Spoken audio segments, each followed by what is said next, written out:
And welcome in. The beat has dropped. The ball has dropped. It's a new year. It's the game plan, though. Nothing's changed. As always, I'm your host, Cordell Moody. Alongside me, I got my man, Eric Alvarado. Eric, happy new year. We're doing a special. Playoffs time. Season's over.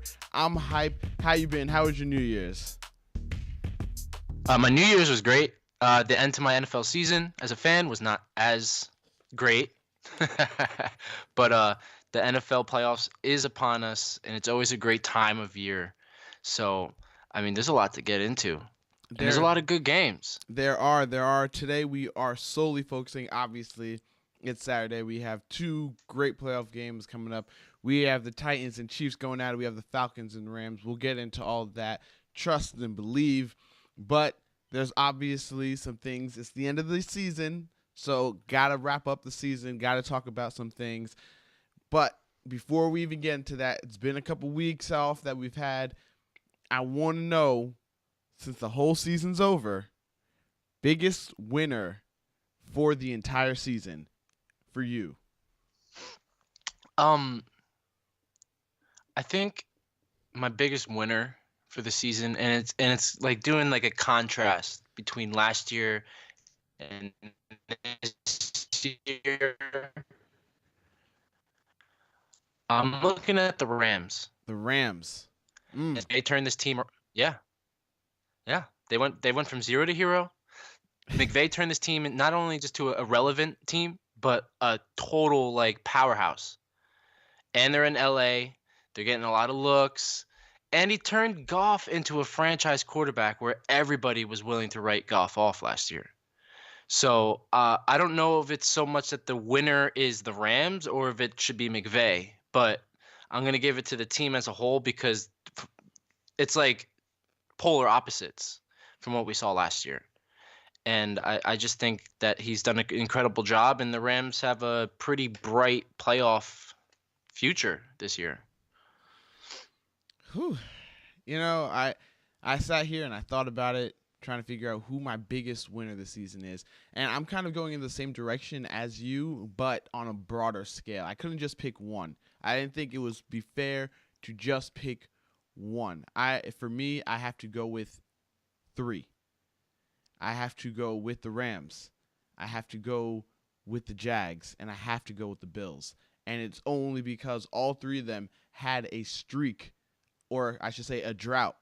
Yeah. And all three droughts are now over, all simultaneously. All three of them have accomplished what they need to accomplish. All of them have turned things around since last year. And all three of them did it in very different ways. Very different ways. You already brought up how the Rams did. They bring in their new head coach. They bring in some players to help improve this team, and they push things forward. You look at the Jags. The Jags fire their head coach. They bring up Doug Marrone and promote him to be the head coach. They spend an excess amount of money in free agency, and then things just spiral from there. They have a great draft. They get Leonard Fournette in the building, and all of a sudden things are on a turnaround. And then you go to the Bills side of things, and they bring in a head coach. He basically ships out a whole bunch of people, brings back in some people who can, cover up spots here and there, and then he just makes a culture change, and all of a sudden, here they are. They gave themselves the opportunity to get in. They got in. So, to me, those three teams in very different ways, but all three of them managed to find themselves here on Wildcard weekend, and I can't be more excited for all three of these teams. And I look forward to seeing exactly what they're going to say, but those three, to me, are winners. Yeah, I just want to also add, like, the Bills, their story is pretty interesting too because, like you said, just the way they blew this season up and where their expectations were for the season to where they are right now, it's its own Cinderella story almost. And I'm a big fan of Tyrod Taylor. I'm a big fan of Shady. And as we all know, that I'm a Ravens fan, and you don't have to talk about it today. But I just want to say, because since we're out and we basically gave it to the Bills, I do want to just throw it out there that there's no other team that would rather make it in than the Bills. If we were going to give it to any team to get in, I'd rather it have been the Bills because of their drought and because of I like the story that they had this year, and they deserved it. So that one was for you, Moody. I appreciate it. Since you're already bringing us down a little bit, we might as well get into these losers. So, biggest loser for the season. This one, to me, I think is a unanimous pick for most people, and that's got to be Cleveland. 0-16. I was hoping they'd at least get one in there. I'm pretty sure, the Detroit Lions of the old are, cracking open a warm beer and toasting to them, joining the club of the 0-16. I'm sure they're happy that they're not the only ones now. Same with the defeated Dolphins from, I believe it was like 72 or something like that. Right. So, they're all here joining in open arms. Welcome to the club of 0-16. So for me, definitely Cleveland Browns have to be the biggest loser in my book for the season. I mean, clearly in that aspect, like, they're the biggest loser, but they weren't my pick because it wasn't like totally surprising or unexpected that this had happened. Like, we didn't expect them to go 0-16. I would have never said that. But I mean, I didn't expect them to have a good season at all. I think my biggest losers are the New York Giants. Why? Why? Because, let's just, they went from serious contenders last year, right, to this year being like basically the laughingstock of the NFL. Yes. And their entire season was like a giant headline, all for the wrong reasons. Everything that happened was a headline, talking about the Giants, all for the bad reasons, nothing for anything good. True. And now they turned themselves into contenders to just less than pretenders. They can't even pretend. They had a terrible season, and it's not what anybody had expected, especially from what we had saw last year. Everybody saw them. Some people even predicted them to possibly make it to the Super Bowl. And now with this going on, I mean, now they're going to get a higher pick, so we'll see what they do with that. We saw what they decided to do with their GM. But, I mean, I think for me, just given expectations, looking on that side of it, the Giants are the biggest losers. I can't disagree with that. I think that would be a solid one. I don't know. The only reason I would hesitate to call them the biggest losers is because of the amount of injuries they had. So I can't really, like, what are you going to do? After a while, that's exactly the mentality I had. What are you going to do at this point? This is to be expected. But when I look at Cleveland, just doing a compare and contrast, Cleveland blew a lot of games for themselves. Yeah, yes, they had games in their hands, literally drop pass in the end zone to finish it. Yeah. So to me, that's a Cleveland. That's just the Cleveland way. And then don't even get started on the trade that was not a trade. Ooh, the trade that never was. Exactly.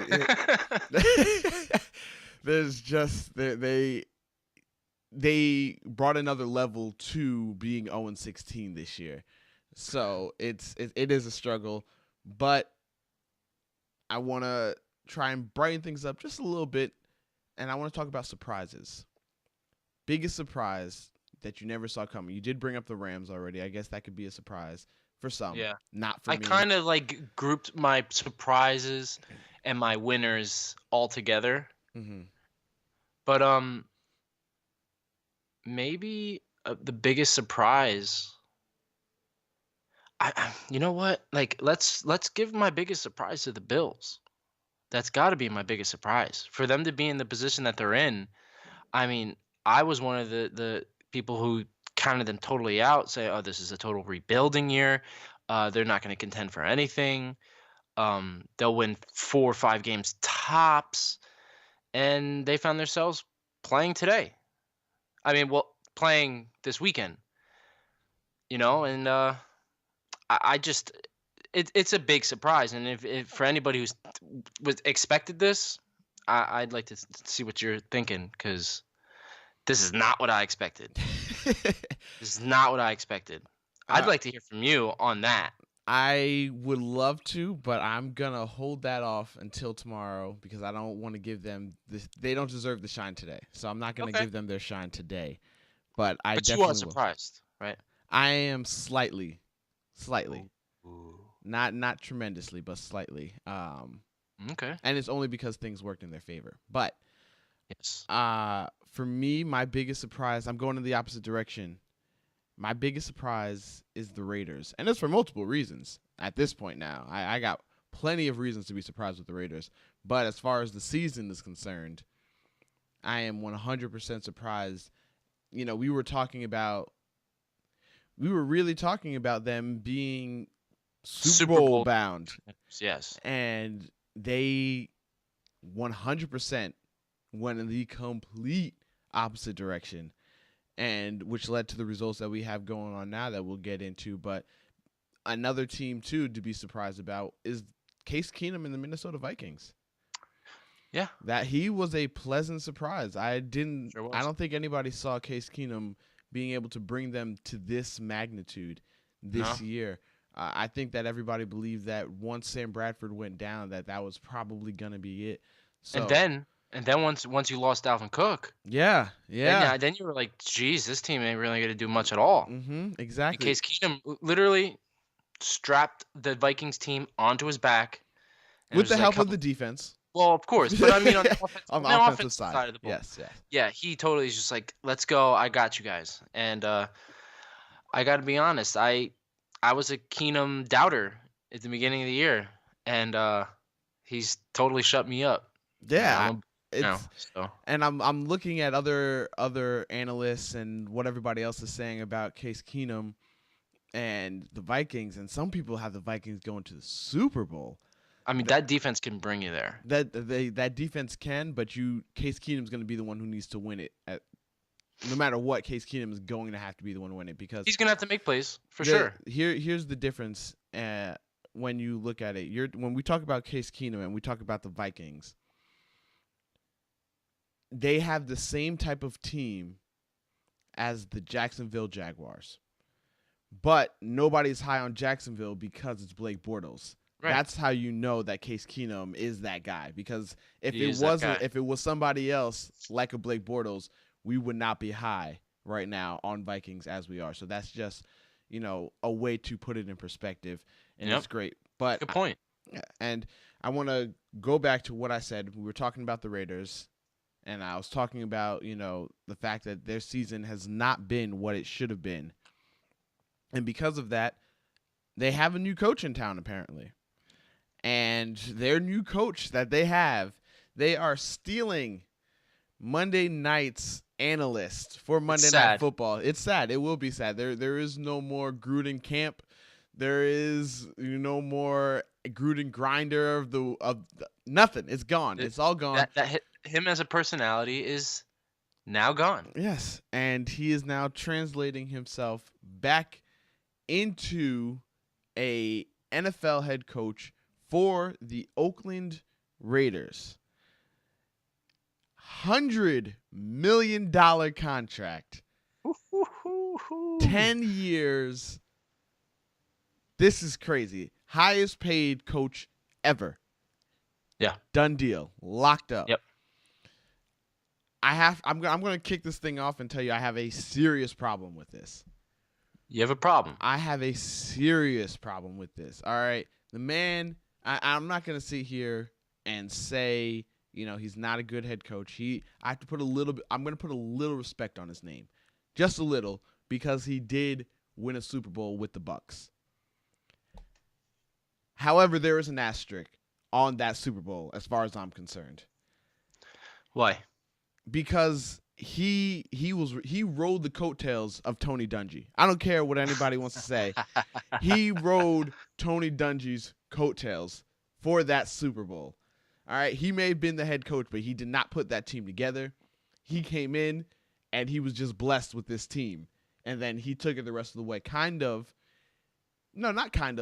Just like Steve Kerr with the Warriors, with Mark Jackson building the team. Steve Kerr comes in, takes them the rest of the way.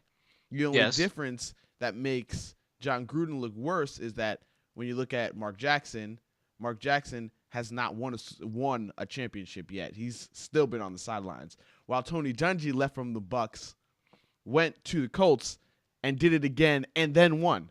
So Yeah. what I'm saying is, John Gruden, yes, he has a Super Bowl. That's cool, but I'm not going to give him all the credit for it. And then he's been out for 8 years. Now, you're going to tell me that he deserves more money than Bill Belichick, Tom Coughlin. I just don't see it. I don't. $100 million and for 10 years, a decade. He has a contract for a decade.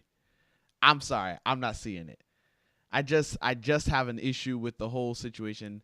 I don't think that he should get a whole decade as a coach and $100 million on top of that. That's way too much for my blood.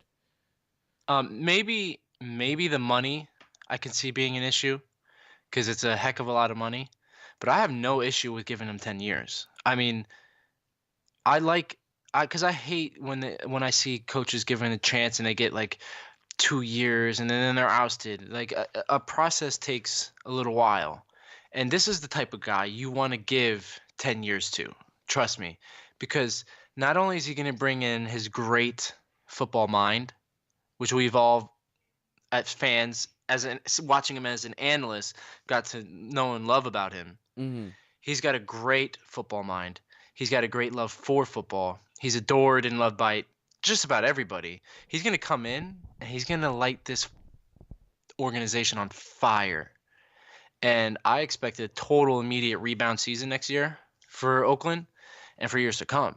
I mean, I could not love this more. Okay, I could not love this more. All right, so let me ask you this then. All right, so for those who don't know, you have a very beautiful baby girl, right? Yeah. How old is she? 4 years old. 4 years old. Let me tell you, by the time Gruden's contract is up, she's in high school. Yeah. That is crazy. She hasn't even started school yet. By the time this man's contract is up, this means that if he is fired, they still owe him a certain amount of money for the rest of that contract. He's getting paid by them. They're going to be making they're making plenty of money. They're going to Vegas. They're going to be A-okay, trust me. To me, the only thing that is making this make sense that they can afford to do this is because they're going to Vegas and they're banking on that turning out to be something successful. But I'm telling you, most coaches, what coach have you seen that has been working for an organization for 10 years or 15 years or whatever have you, that they signed onto that contract? Normally it is a contract extension because they earned it to build up to that next contract, to the next one. He got it flat out. That's crazy. Also, let's be honest, all right? John Gruden was the guy that they were looking at probably the hardest, right? Yes, and that's another issue that I do have. Well, I mean, listen, he's been away for a little while, right? Yeah. But he has a history with the team. He has a history with the organization. Okay, but they were probably looking at him. He's been, I'm sure he's been A-okay money-wise in his analyst seat. So they had to give him a deal that was going to lure him out. So obviously the deal is, it looks like a lot because that's what it took probably to get him to come out. I'm sure he probably hardballed him a little bit. He's a smart man, but listen, incredibly man, smart. He's the guy for this job. I'm telling you, I don't see with all the coaches that are out there or could be out there, potentially gonna be out there. I still think, even given his time off, John Gruden's the best candidate out there. See, my issue with this is also the fact that they hired him and they didn't even go through the true process. That is my next issue with this. The fact that we're looking at this and,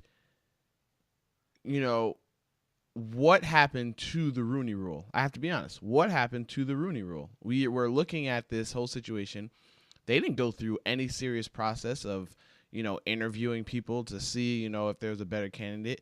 So to me, We don't know that. Since the moment they decide to move on in a new direction as a head coach, the reports 100% have been John Gruden. And to this point... Well, the reports were saying that, right. Right, and the reports obviously were accurate. So everybody who they interviewed just to interview. It wasn't a serious, let's really think about it. They knew who they wanted. They went after him. Everybody else was just collateral damage, just so that they could say they did what they were supposed to do. But you knew who they were going for. So when you're looking at it in that type of manner, nobody else had a real chance at this position. They're just recycling coaches. They didn't go through the Rooney Rule legitimately and sincerely. That's what I'm talking about. Sincerity. They did not sincerely go through the process as it should have been done. Well, if that's absolutely 100% truth, then yeah, that's the law, right?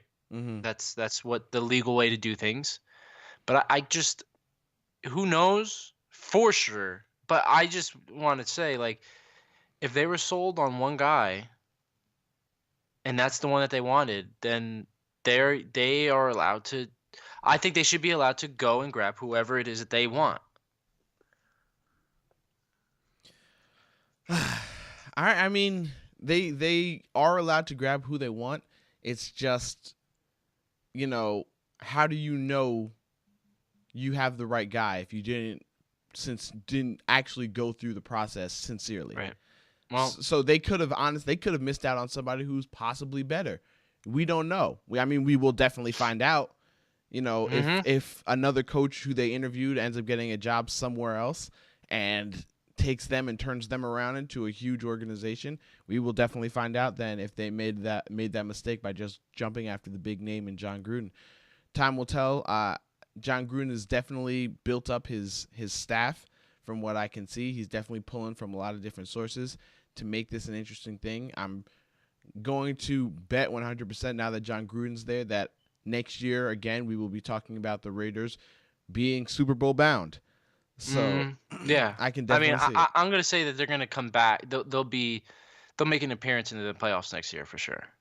Well, honestly, I still don't know. Even with that being said, that'll be tough because when we look into next year, not to go too deep into it, but yeah, you look into next year, you're talking about the Chiefs possibly moving on from Alex Smith and Mahomes stepping in, so that'll be an interesting mix to see what Mahomes does if he steps in. You're talking about the Chargers, who ended hot, so you have to look at them. And then, look, the Broncos had a down year this year, but I have to believe that their quarterback situation will be set for next year. So the Raiders making it next year, I don't know. I'm looking at the AFC West as possibly the toughest division next year in all of football. So we'll see, depending on what other teams do and the moves that happen in the offseason. Obviously, it's too early to tell right now, but I wouldn't be shocked if that's one of the tougher divisions starting next year, and it'll be exciting to see. But sure will. I do need to talk about the Patriots. Trouble in paradise. That's what it seems to be. That's the name of the game right now. We got the three head honchos, I would say, and that is Rob Kraft, that is Bill Belichick, and that's Tom Brady. And there seems to be some tension. Seems to have been some tension. Now, the reports that came out were that Kraft and Belichick not seeing eye to eye. Brady wasn't seeing eye to eye with Belichick. And this is all about Jimmy Garoppolo. This is all about should they have traded him or not. Rob Kraft wanted him gone. He was ready to put his money and obviously the rest of the foregone future on Tom Brady's shoulders. Bill Belichick didn't want to do it. Bill Belichick wanted to prepare the future with Jimmy Garoppolo, didn't want to put it all on a 40-year-old's shoulders. Obviously, Kraft made his demands known, and Kraft said he wants him out. Belichick sent him out, but he was not happy about sending him out. Brady obviously was extremely ecstatic for the simple fact he's the only game in town. So apparently there was some trouble. Now, since these reports have come out, though, Belichick, Kraft, and Tom Brady got together on the stand and said that they are 100% unified, sharing the same type of goals. I just don't know who to believe on this situation. Do you think there is true trouble going on with the Patriots? I believe it. I believe it's like a natural struggle and tug of war of power within that organization, because like you have three guys who've endured a lot of success with one another. I think it's only natural that you get like a struggle for power. Obviously, the man with the most power there is Robert Kraft. Yes. And then it goes Tom Brady. I mean, no, I'm sorry. Then it goes the coach, Yeah. Belichick, and then I was Brady. about to say. That's the natural pecking order, right? But it seems to be that Kraft and Brady have taken sides together, and to show, it looks to me as if Robert Kraft, to show his allegiance to Tom Brady, is like got rid of Garoppolo and kind of stuck it to Belichick. Mm-hmm. Who knows if it was the right decision, because now that we see what Garoppolo's doing, it looked like he could have been the heir apparent to Brady. But like I always say about the Patriots, is they always find a way to make things right and turn themselves around. And I think if any team was going to be able to overcome this little debacle, it would be the Patriots. But whose side are you on? Do you think that they should have kept Jimmy? I think they should have kept Jimmy. I just think regardless, it was going to be hard for them to do so. You didn't think he would have re-signed? No, because who's going to want to, waste however many years being on the bench while they're waiting for Brady, where Garoppolo could be entering his prime soon. See, I actually agree with Kraft. We're getting rid of him? Yeah, because to me, even though he's, I believe, what is he now? 7-0? Something like that. 7-0, I believe. He won 2 games with the Patriots, 2-0, and then he went 5-0 with the 49ers. So obviously he's helping turn around that organization, and I get all of that. I think that all makes perfect sense as far as I'm concerned. However, I have to say this, and you are going to, you're probably not going to be happy with me, but that's okay. I do have to say I believe 100% that Jimmy Garoppolo, as of right now, is overrated. 100%. Which is why I am okay with the fact that they got rid of him. I think that this season, as good as it is a little overrated. Now, I want you to look at something, and I definitely sent you something to look at. All right? Now, this is the last 6 games played, and I'm going to tell you right now, if you look on your left side, that is Jimmy Garoppolo. And then on the right side is an anonymous player, okay? You're looking at those stats, and you're like, okay, very comparable, and that's all good. Now, I want to show you whose stats we're comparing.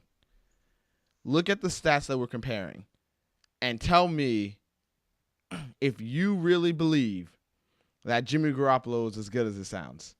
And if so, then why does the person he's got a comparison to not have a job in the NFL? For all of those who do not know what we're talking about right now, I'm going to explain it to you. I have Jimmy Garoppolo, all right, last 6 games of Jimmy Garoppolo. He finished 67.4 in completion percentage.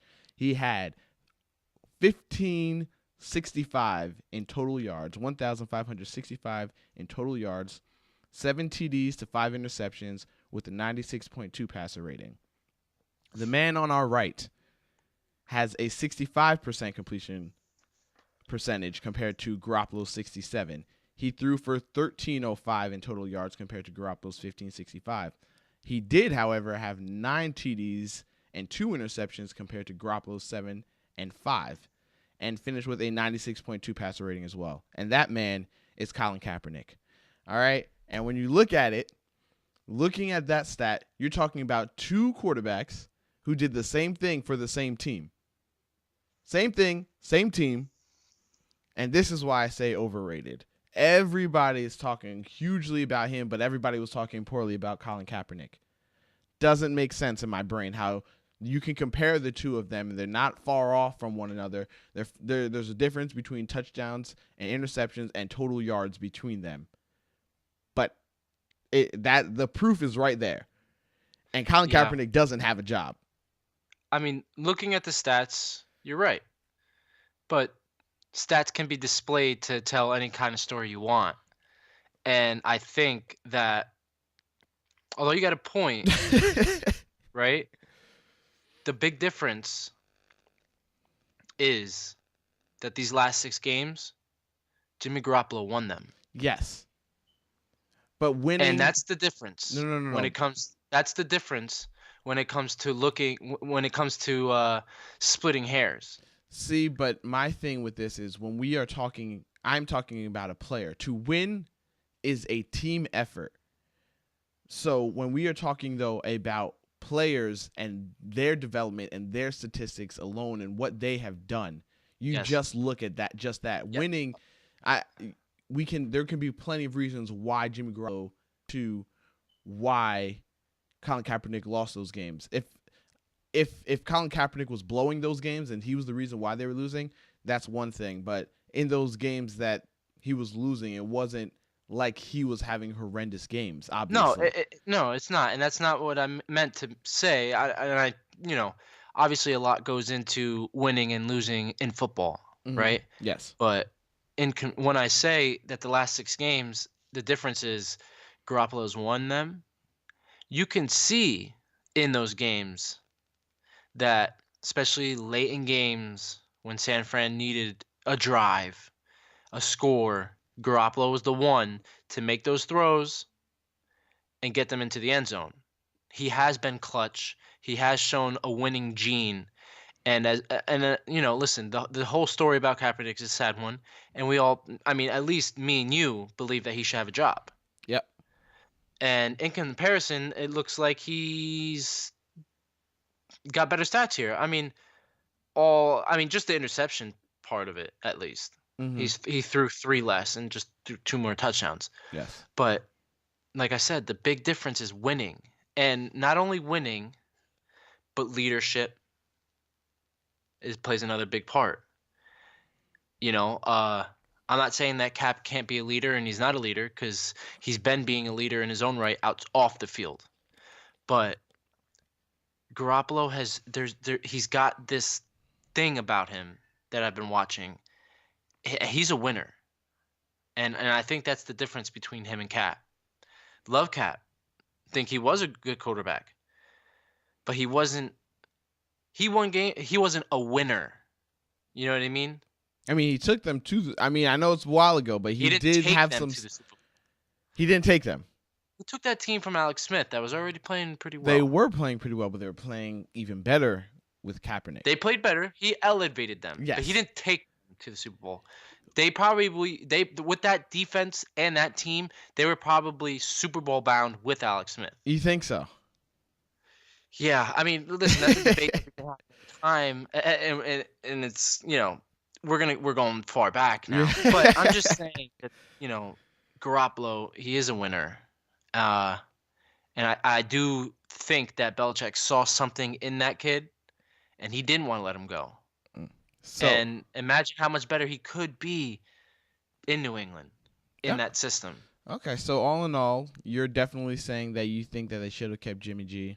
Obviously, you felt if it was possible. Yes, obviously. But you felt like you didn't think that he would re-sign up with them, or they could afford to re-sign him up. I, on the other hand, am completely fine with them sticking with Tom Brady and riding him out until he can't go anymore. Now, what I do think they can't go wrong with Tom Brady. Yeah, what I do think they should do now is they need to go into this draft and draft another quarterback and groom him up, so that I'm pretty positive if they draft another quarterback, by the time that I'm pretty sure Brady will be done before his contract time is done.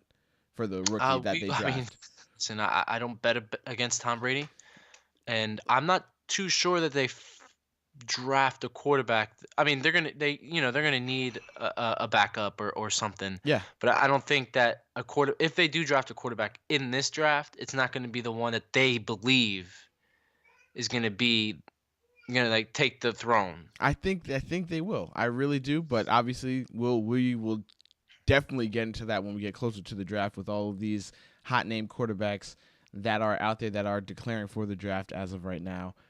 Yeah. But as I said, I wanted to get all this talk in because we haven't been on for quite some time. But it's playoff Saturday, man. It's time to get into these playoff games. I'm excited to get into them. So we're gonna talk about both of these games, what you should look forward to coming up. We're gonna take a quick commercial break. When we come back, we will get into it. We're talking Titans, Chiefs, Falcons, Rams. Get all into that and more right here on the Gamepan.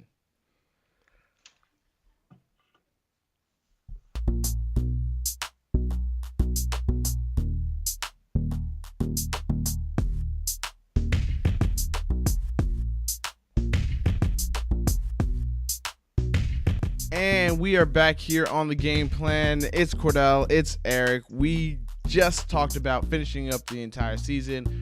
What we like, what we didn't like, what's going on moving forward is what we're about to get into. It is playoff Saturday, Wildcard weekend. Let's get into it. We're going to talk about, first and foremost, the Tennessee Titans. And from what it's being told as of right now, Mike Mularkey, his job could possibly be on the line here. If they do not win this game, it is not looking good for Mike Mularkey.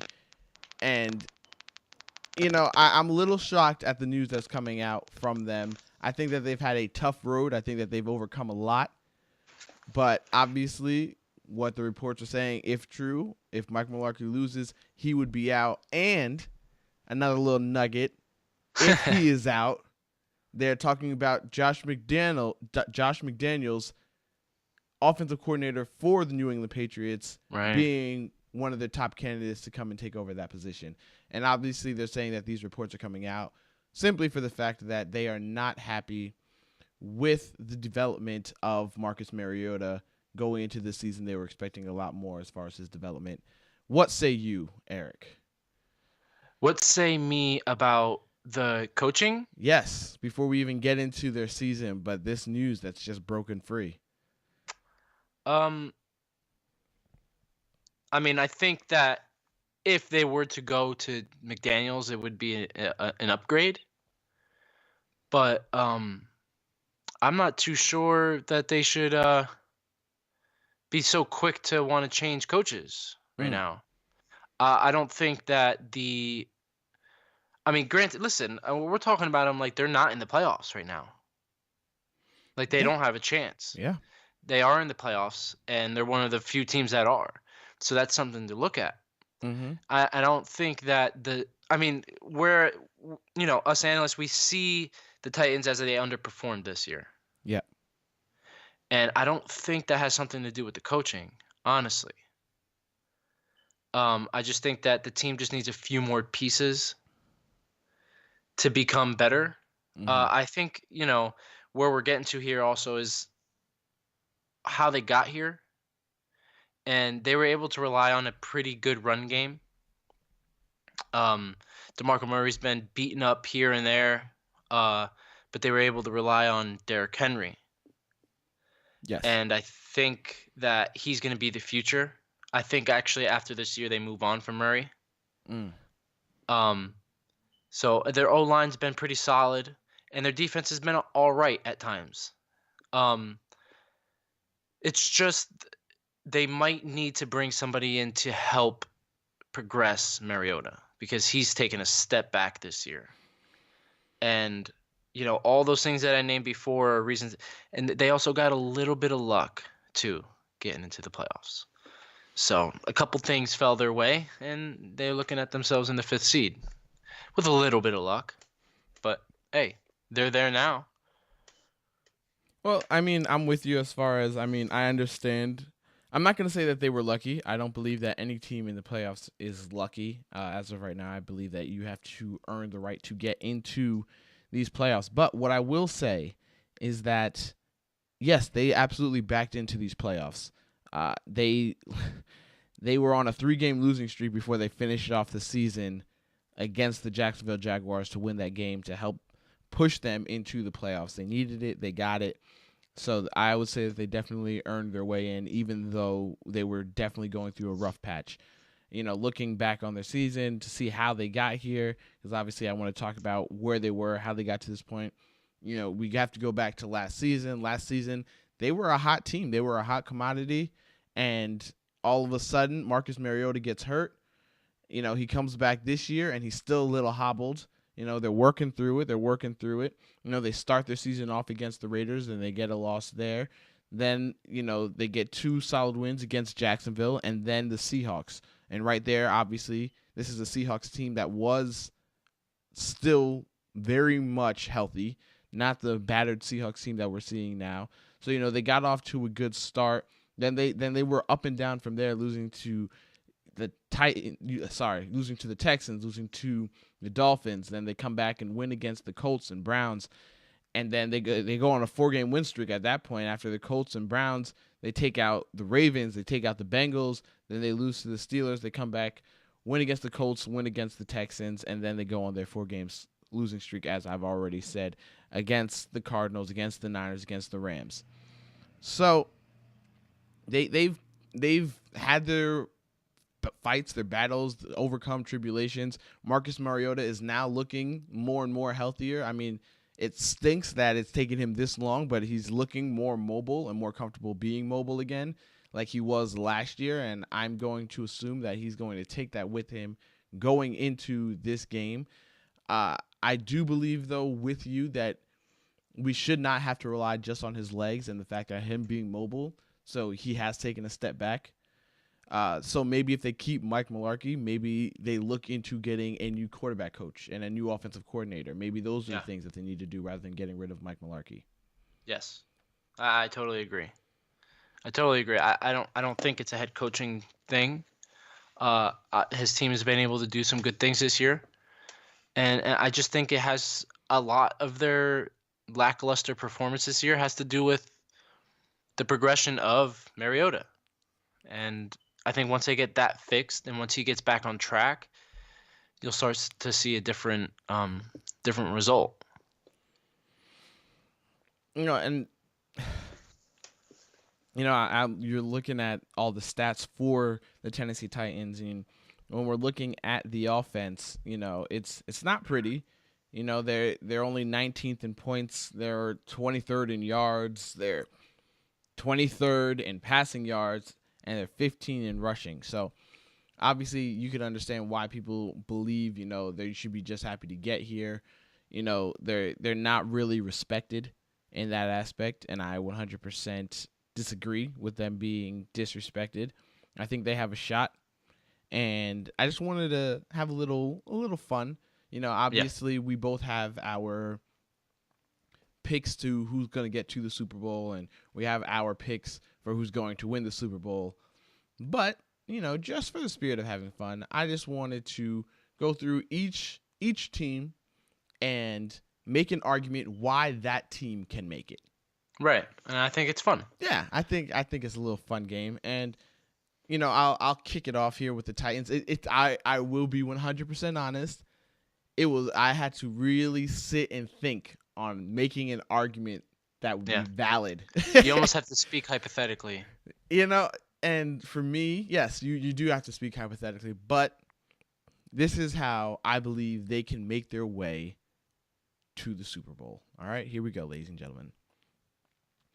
You are looking at a team, and it doesn't look like it, but defensively, okay? Now, they are 25th against the pass, but they are 4th against the rush. And we know in the playoffs, running the ball is essential. Yes. So, I'm going to say that if they can stop the run, make a team one-dimensional and predictable, defensively, that will help them shut down teams easier. And then on the flip side, if Marcus Mariota is getting back into his scrambling abilities and he does take a step forward, obviously in the playoffs, everybody has to bring that next level. He takes that next level. His passes are a little bit more accurate. He lessens the turnovers. Yes. They can get in. They can find their way further than anybody thought they would. Now they would have to, depending on the Bills and Jags game, depends on if they have to face the Steelers and or the Patriots, and that would be a battle in itself. But again, if they went up against the Steelers' fourth-ranked rush defense, they could shut down Le'Veon Bell. That goes a long way, again, to helping them get where they want to. So I'm going to say that's exactly what they need. They need to make sure they shut down the run, make a team one-dimensional, and then Marcus Mariota needs to bring another level and make sure he uses his legs, and they can find their way there. I think that was pretty spot on. I'm also going to say that they're going to have to rely on their run game a lot. This is a team that can run the ball. Derrick Henry is a bruising back who's also got some speed. But I think that he's going to have to become like a big playmaker. Like he's going to have to make some big plays. Mm-hmm. And so is Mariota. Mariota, in order for them to get to the Super Bowl, let's be honest, he's not going to do it solely being in the pocket. He's going to have to use his legs, and he's going to have to make a little bit of magic, kind of like Kaepernick did. Yeah. You know what I mean? Mm-hmm. He's going to have to rely on his legs, and he's going to have to make plays when plays break down and have a little bit of backyard football fun too. So I do think that they're going to have to rely on their good run defense. There's a lot of teams in the playoffs this year that can run the ball pretty well. Mm-hmm. And they're going to have to shut those teams down and hopefully run the ball themselves. Yeah, and Marcus Mariota cannot play scared. I know that after injuries, you're afraid of getting injured again or testing out that leg more. He has to. This is all or nothing at this point. It's win or go home. So you give it all every game from this point on, no matter what you have to do. I know that earlier in the season I was talking about player safety as far as the quarterback position and playing smart, and making sure you are able to play the next game to finish off the season. Your team needs you, but at this point, it's all bets are off. You need to go out there and you just need to ball out and let loose and do what you have to do. Now let's get to their opponent. Let's talk about these Chiefs. We were talking about them earlier a little bit. Alex Smith possibly could be gone after this season. They've already reported that they will be listening to calls. They're not going to be shopping him, but they will definitely listen to offers. But we're getting into this game. We're talking about how far the Chiefs have come from last year. And I'm talking about their story just a little bit. So I'll let you break down the Chiefs if you want to, and reflecting on their season and what you've thought of it. I think they've had a pretty successful season. I mean, obviously they came out of the gates on fire. That fire kind of sizzled out in the second half of the season. But they've able to gain some more momentum getting into the beginning of the playoffs. And listen, this is a team that has a lot of weapons. Mm-hmm. Whoever is going to be at quarterback next year is going to have a lot to work with. But right now, Alex Smith has weapons everywhere he looks. And this is a big, he finally has big playmakers. Mm-hmm. And he can finally get the ball downfield. There's a lot to get excited about this Kansas City Chiefs team. It's just the only thing that kind of worries me is their defense, because they have let opponents score a lot of points on them, where they've had to get into shootouts. Mm-hmm. But I mean, the big part of this team is the big three, and that's Kelsey, that's Hill, and that's Hunt. And any one of those guys can go off at any given time. And that's kind of what they've ridden into the playoffs. Mm-hmm. So, I mean, the Titans are going to have their hands full. That's for sure. They will. I 100% agree with you on the Titans having their hands full in this one. And, just looking at it to explain to people what we're talking about. We're talking about an offense that is ranked 6th in points. They are ranked 5th in yards. They are ranked 7th in passing yards, and they're ranked 9th in rushing yards. So this is a very balanced offense.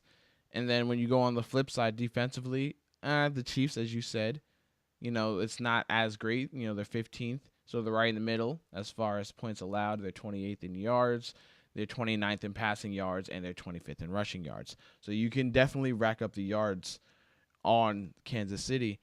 And,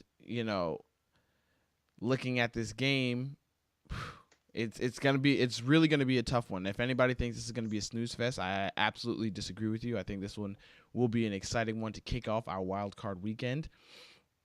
And you've already explained and you've gone through their past, so I'm going to now allow you, since I kicked it off with the Titans, I'll allow you to explain why the Chiefs can make it to the Super Bowl and win it.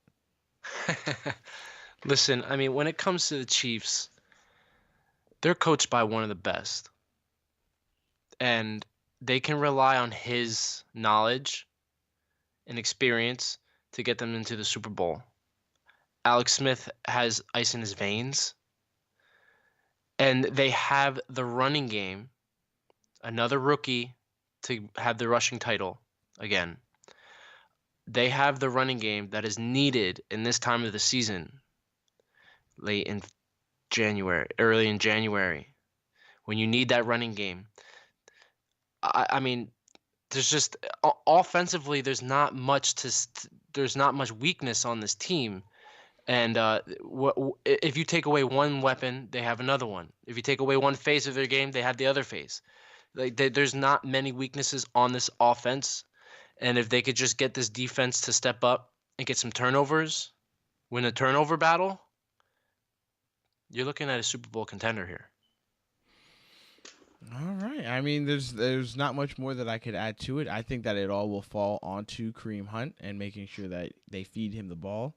So they will go as far as Kareem Hunt. They allow Kareem Hunt to take them. Yes. And it will, if that is the case, then they're going to need to make sure that they have a strong run game. And normally when teams have a strong run game and like to run the football, that means they need a strong defense usually to back it up. Usually those two go hand in hand for teams when they have their formulas. They have a strong run game, ground and pound, and they play good defense. Usually that is a formula people like to rise. So, yeah, definitely need to make sure that they get things together defensively to get things moving forward. So, now here's the question. We've talked about the Titans.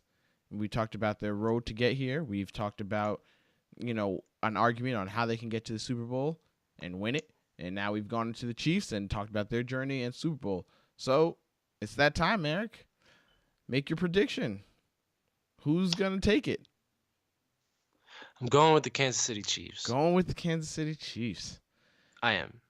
And I think that they just have more ways to win the game than the Titans do. Their path is going to be a lot easier to win this game. They have more weapons to rely on, and they're a more complete team, I'd like to say. I'm not totally sold that Mariota's going to have a good game either.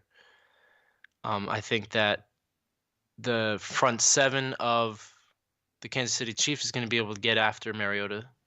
And I think that, honestly, although I just said that they're going to need this running game to get them into the Super Bowl, I see Tyreek Hill having a huge game. 2 touchdowns today. And the Chiefs win.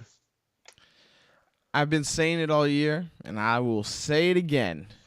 This is the year of the underdogs, baby. I'm going with the Titans.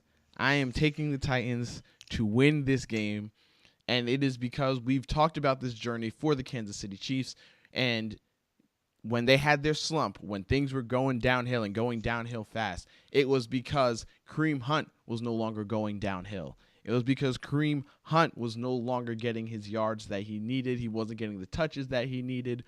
Things went as far as he went, and I've already explained how these Titans can make it far, and it is off of their 4th-ranked rush defense. And I believe that 4th-ranked rush defense can take out Kareem Hunt. And if Kareem Hunt goes, that offense is stagnant. The pass game no longer works as well, Everything is stagnant. I think the Tennessee Titans will make them one-dimensional by taking away Kareem Hunt. It's been shown that it can be done before. I think they will do it with their 4th-ranked rush defense. It'll be a long day for Kareem Hunt. I think it'll be a tight, close game. I think Marcus Mariota will make enough plays to get them to next weekend. And I think that and this will happen as long as Marcus Mariota takes care of the football. That has to happen too, and I acknowledge that. But I am still going with the Tennessee Titans. Yeah, well, I mean, you make a compelling argument, but you're just wrong. we will see. Game is coming up fast, and I guarantee you I'm booking it right now. You will see Tennessee next week. It'll be a fun one to watch, so I'm looking forward to this game. But let's move to the NFC. Let's talk about it. I think that both of these teams, at some point in this season, you and I thought that one of them wasn't going to get in. And what I'm saying is that I definitely thought the Falcons would not make it. And you, I think at one point in the season, did not think the Rams would be in the playoffs either. And here they are, both of them, both of us wrong, for two different teams. And this is going to be a good one. I mean, I'm excited about all the NFC games, honestly, more than the AFC, because of all of these teams and the storylines behind each one of these teams. So we're looking at it, and we're talking about the Falcons. Let's talk about the Falcons first. Let's look back on this season. But I honestly think that with the Falcons, we can't even just look back on this season. We'd have to go back 2 seasons just because of the way things ended. 28-3. That's what everybody's going to be talking about. 28-3. Yeah. Losing that Super Bowl.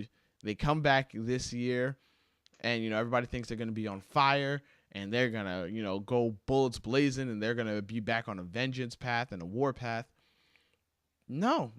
They kind of came out a little bit slow. They came out slow.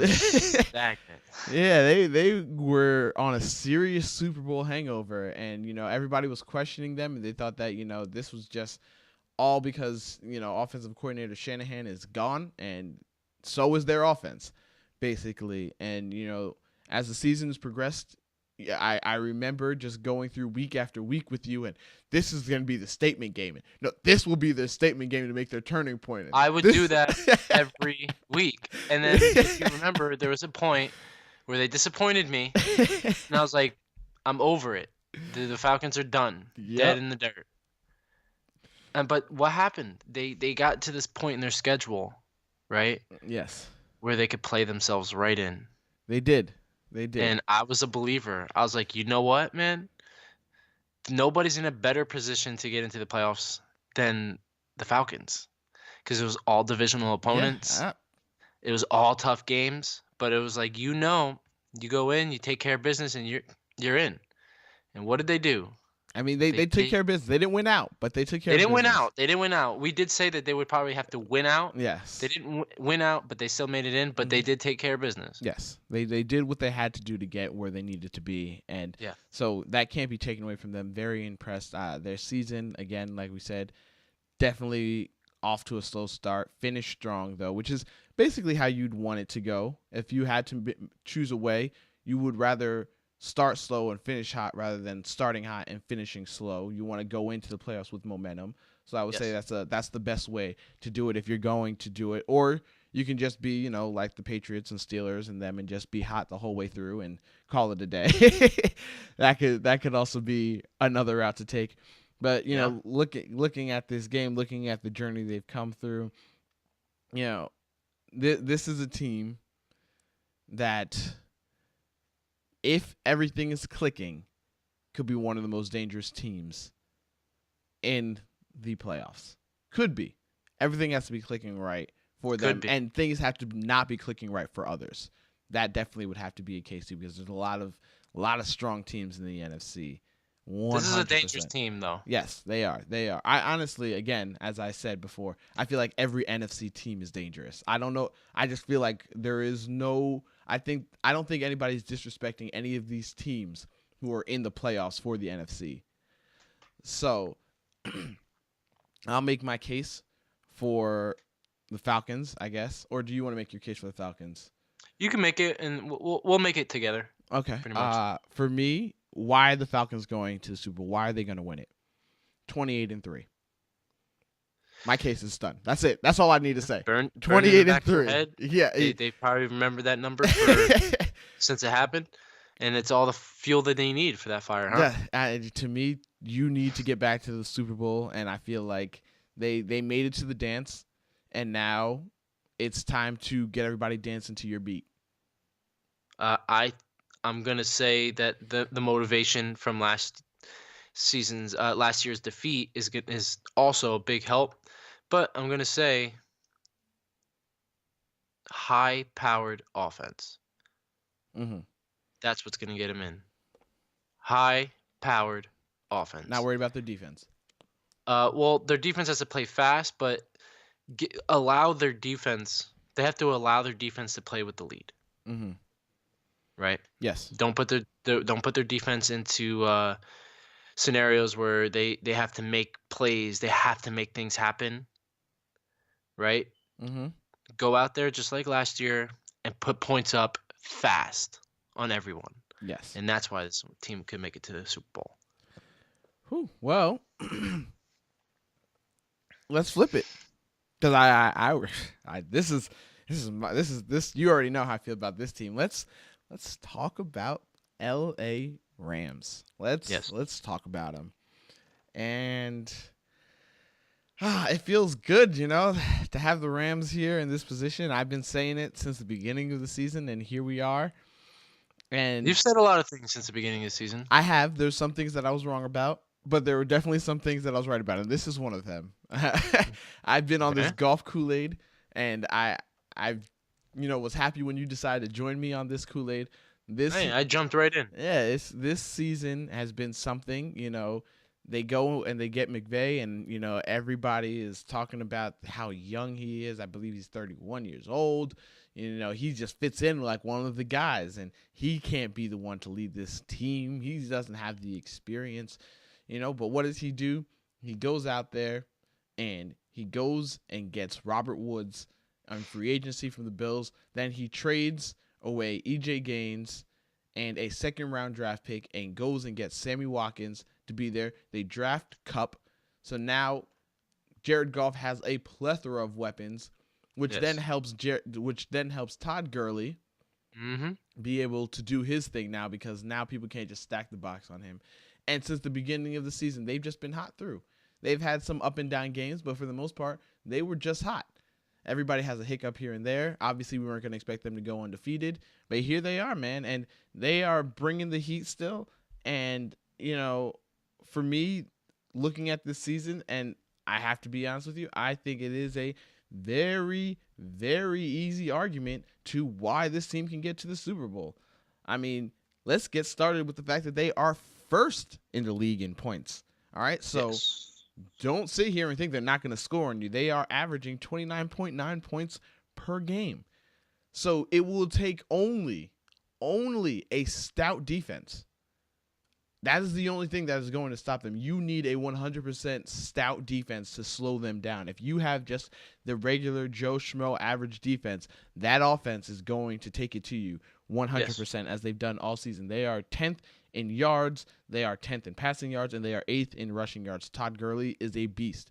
So I am telling you right now, don't be surprised if they make it to the Super Bowl. Honestly, their defense, they get turnovers. They do what they have to do defensively to help their offense get more opportunities. They're ranked 12th in points. They're ranked 19th in yards. They're ranked 13th in passing. But they are susceptible to the run.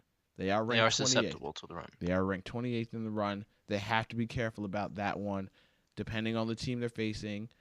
Something like, the Saints, who love to run the ball. That is a team that can be very dangerous to them because they can rush that ball. They can score points with them. So maybe a high-powered offense can cancel out their high-powered offense as well, besides just a stout defense. And that's why this game is the best game in the playoffs. I would say first round. Yeah. Okay. Best game in the first round. Yes, definitely. This game is going to be nothing short of amazing. Everything for all the reasons you said about the Rams. Mm-hmm. But like you said, that they are susceptible to the run. Yes. And if you allow this Falcons offense to run the ball on you, Mm-hmm. you're in for a long, long night. Because then if your defense has to start playing up and start being honest to the run, Mm-hmm. it's going to be a long day because Matt Ryan's going to throw the ball all over you. All over you. But also on the flip side, their defense is pretty good too, the Rams. Yeah. On passing wise. Mm-hmm. But I mean, do you have a pick yet? Oh yes. I got a pick. I've had my pick. My pick has been made 6 weeks ago. I'm ready to make my pick right now. Go for it. And I did say before that the Rams have a very bright future in this playoffs, but bright doesn't do it. Whew. Bright is just not enough. And I'm going with experience on this one, and I'm picking the Falcons. And that's because of the experience. It's going to come down to who's going to make more throws, more plays between Goff and Matt Ryan. And I think late in the game, Matt Ryan, with his experience and all of his weapons, they're able to get this game in the bag, and they're able to get the job done. Well, I'm sorry to break it to you, my friend, but the Falcons will be going home very early, and I am okay with saying this. And look, be happy. Hey, you redeemed yourself a little bit by making it back to the playoffs, all right? Because we all thought you weren't going to make it there.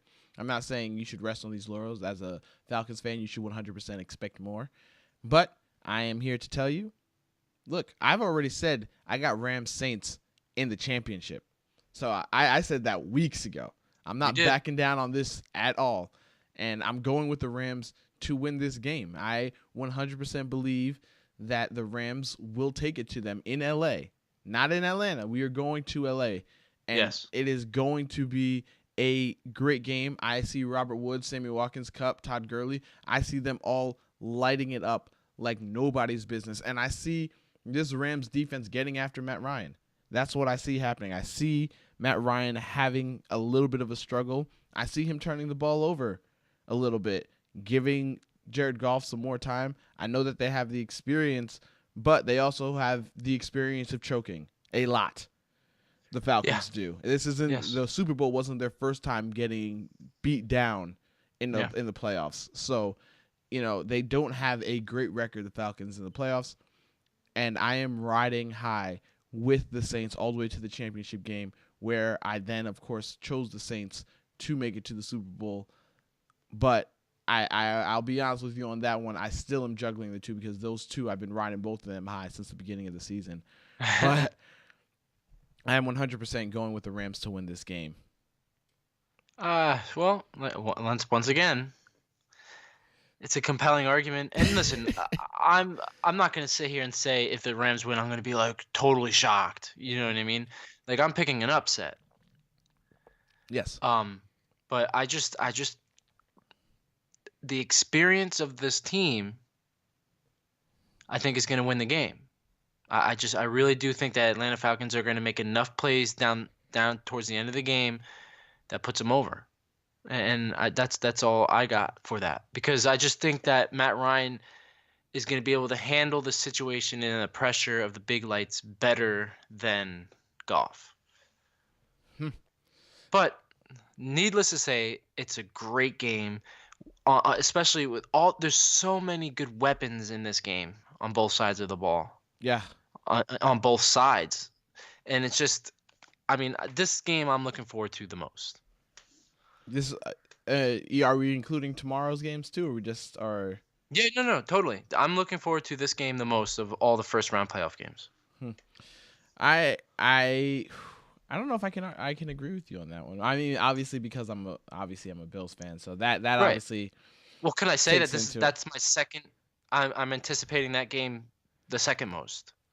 I think for me, Bills game would be the first, and that is just the fan side of me coming out.